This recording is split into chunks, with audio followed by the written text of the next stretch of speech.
The sign on the front door of the Copper Teapot in the small Irish town of Kilfern read, in neat, handwritten script, "Closed for the afternoon, back at 4 for tea and soda bread.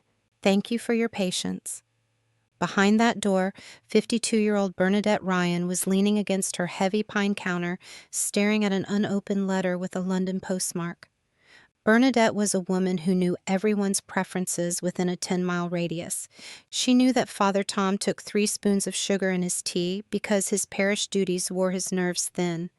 She knew that young Clara Foley preferred her scones lightly toasted, not dark, and she knew that Michael Maguire, the carpenter down at the forge, always ordered a slice of warm apple cake whenever his wife went to Dublin for her sister's birthday. For 25 years, Bernadette had nourished Kilfern with butter, warm loaf cake, and a quiet, unshakable cheerfulness. Her life was orderly, predictable, and settled, or so the town believed. What the town didn't know was that Bernadette had spent the last 2 decades carrying a small, quiet ache in her chest. A long time ago, before the brass kettles and the flour-dusted aprons, there had been a man named Richard Keating.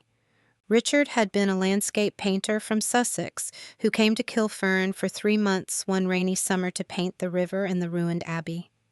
He had light, clever eyes, a habit of forgetting his umbrella, and a way of looking at Bernadette as if she were the only person in a crowded room. They had fallen in love with the swift, terrifying certainty of youth, but when his 3 months were up, the real world had asserted itself. His father was ill in Brighton. Her mother was frail and dependent on the bakery income. They had exchanged letters for 2 years, long, tender letters full of grand promises and descriptions of the weather, until the letters slowly thinned, as letters inevitably do when life intervenes. Then Bernadette's mother passed away, the shop became her sole responsibility, and Richard stopped writing altogether. Until today. Bernadette wiped her hands on her apron, picked up the silver letter opener Richard had given her for her 25th birthday, and sliced open the envelope. Dear Bernadette, the letter began in that familiar, slanted scrawl. I am writing to you because I am coming back to Kilfern. I will arrive on the afternoon bus next Thursday, the 12th of May. I am 60 now, Bernadette, and my knees are not what they were, but my memory is as sharp as ever. I have never forgotten the river, the tea house, or you.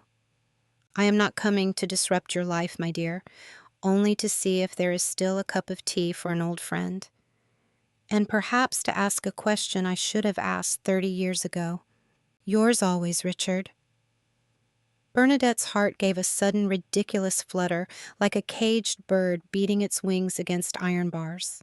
She looked at her reflection in the dark, polished mahogany of the clock on the wall. She saw her soft graying hair, the fine lines carved around her eyes, and the sensible cardigan buttoned over her bosom. 60! Could it really be that long? She smoothed the letter down on the counter, her mind racing.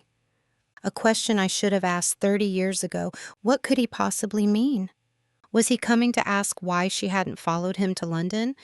Was he coming to propose some late-in-life romance?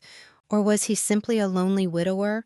She remembered reading in a mutual acquaintance's Christmas card years ago that his wife had died, looking for the warmth of a bygone youth. Bernadette, are you in there, love?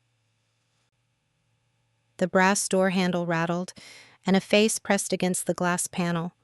It was Nora Hegarty, the town gossip and Bernadette's dearest, most maddening friend. Bernadette quickly shoved the letter into the drawer beneath the till, adjusted her apron, and went to unbolt the door. "You're 10 minutes late opening up," Nora declared, sweeping into the shop like a small, determined gale, her arms laden with knitting bags and gossip. "I was almost forced to go to the new Italian place down by the bridge, and you know their coffee tastes like melted tarmac." "I was just baking a fresh batch of seed cake, Nora," Bernadette lied smoothly, pouring a pot of strong black tea into a porcelain cup. "Well, you look flushed," Nora observed, peering over her glasses. "Are you coming down with something? There's a dreadful bug going around Ballymore. Mrs. Casey says her cousin lost 3 stone in a fortnight." "I am perfectly fine," Bernadette said, setting down the tea. just the heat from the ovens. For the next 6 days, Kilfern moved at its usual leisurely pace, but for Bernadette, time seemed to stretch and twist like hot taffy. Every time she looked out the window of the Copper Teapot, she imagined Richard stepping off the green bus Arian coach.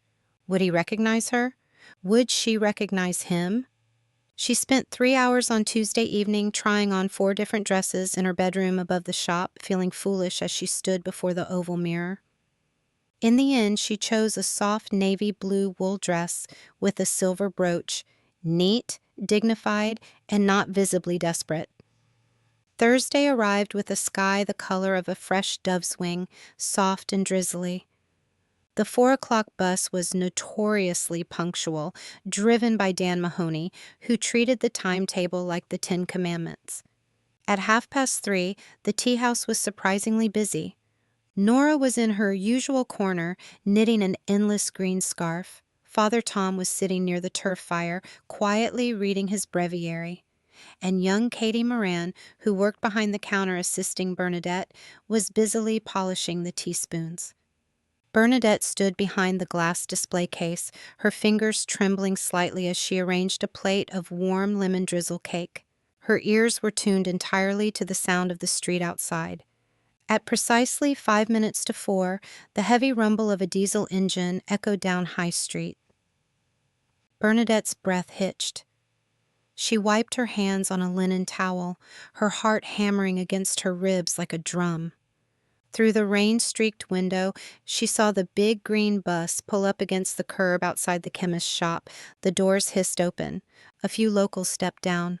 Old Mr. Ryan with his walking stick, young Siobhan with her baby pram. And then a tall, slightly stooped man stepped onto the wet pavement. He wore a dark tweed coat and a flat cap. He carried a battered leather carpet bag in one hand and a wooden artist's easel in the other. His hair was silver, and he moved with a slight, careful stiffness.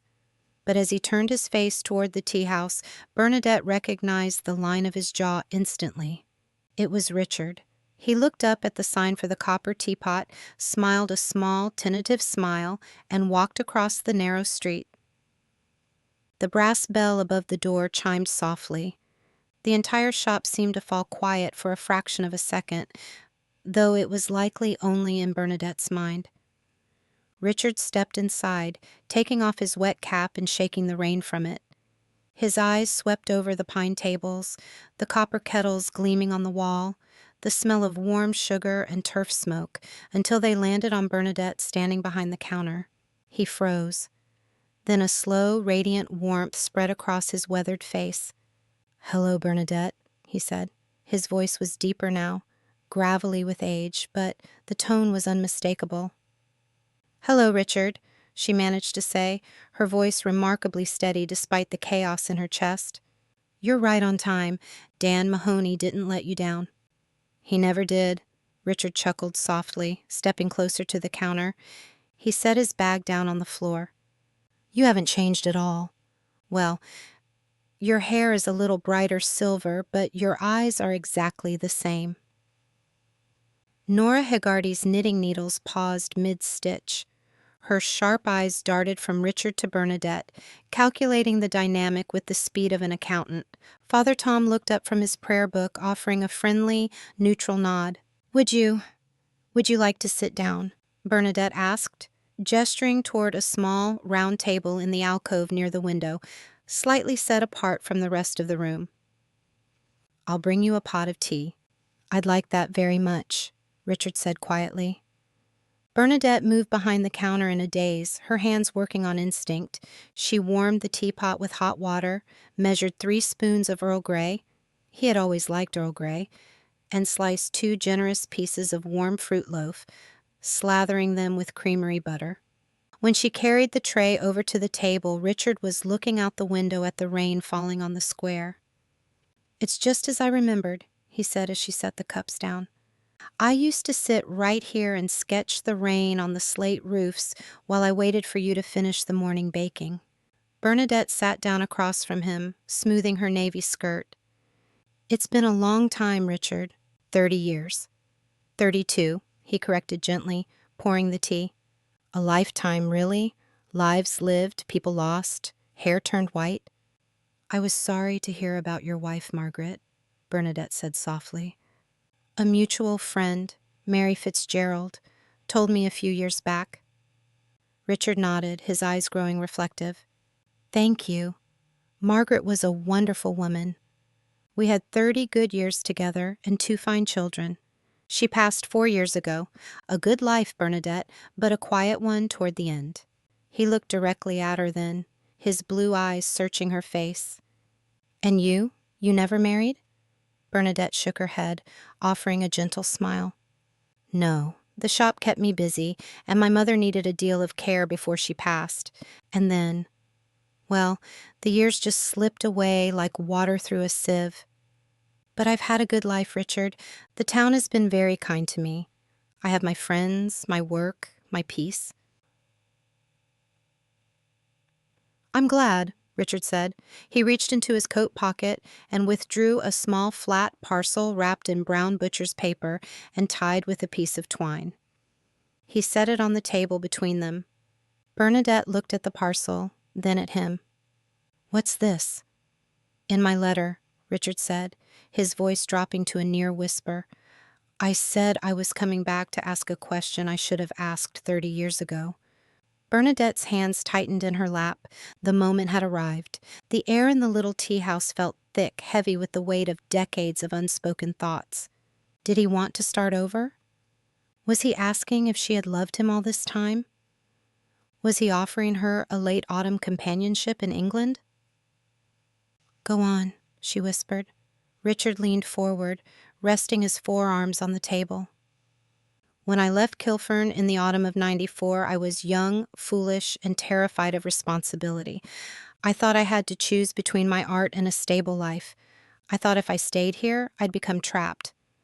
I was wrong, of course. True art isn't about where you are. It's about how you see. He touched the parcel with one long finger. I painted this on my last morning here, down by the weir. I took it with me to London, and it has hung in my studio for 32 years. Every time I looked at it, I wondered if I had left the best part of myself behind in Ireland. He smiled, a vulnerable, honest expression that erased 20 years from his face. The question I came to ask you, Bernadette, isn't about the past. It's about the present. I am opening a small gallery in Brighton next spring, a place for landscape painters. I came to ask if you would give me your permission to display this portrait, and if you would come to Sussex as my guest for the opening. Bernadette blinked, momentarily taken aback. She looked down at the brown paper parcel. Slowly, with careful fingers, she untied the twine and folded back the paper. Inside was a canvas, small and framed in dark wood. It was a painting of the Copper Teapot as it had looked 30 years ago. The morning sun was breaking through the Irish drizzle, casting a golden light on the brass door fittings. And there, standing in the doorway with a tray of flour in her hands, was a young woman with dark hair, looking out at the street with a smile full of hope, strength, and quiet certainty. It was her. But it wasn't just her. It was a portrait of a woman who belonged entirely to her life, who was grounded, capable, and full of light. Bernadette stared at the painting for a long time. She looked at the young girl on the canvas, and then she looked around her tea house, at Nora Haggerty knitting in the corner, at Father Tom enjoying his tea, at the warm fire crackling in the hearth, at the rain drumming softly against the glass. She realized then, with a wave of profound, magnificent clarity, that she had never been waiting for Richard to return. She hadn't been trapped by her life in Kilfern. She had been building it. She had created a sanctuary of warmth and comfort for an entire community.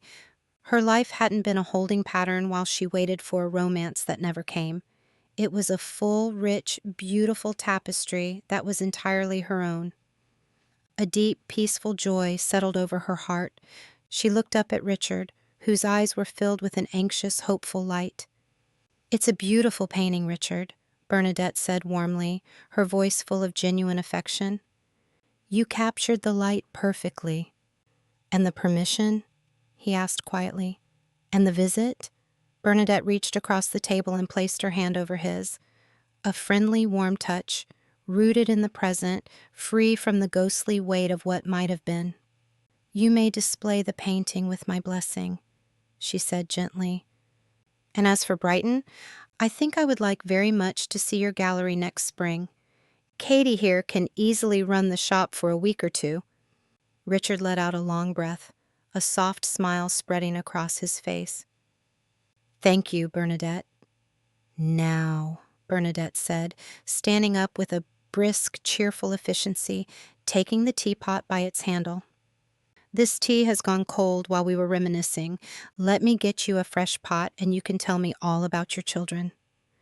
As Bernadette walked back behind the counter, Nora Hegarty leaned across the aisle and whispered loudly, "Who is that handsome man, Bernadette? Is he an English tourist?" Bernadette smiled, setting the teapot onto the stove, feeling lighter and happier than she had in 30 years. "He's an old friend, Nora," Bernadette said, pouring fresh water into the kettle. "An old friend who has come a long way for a good cup of tea."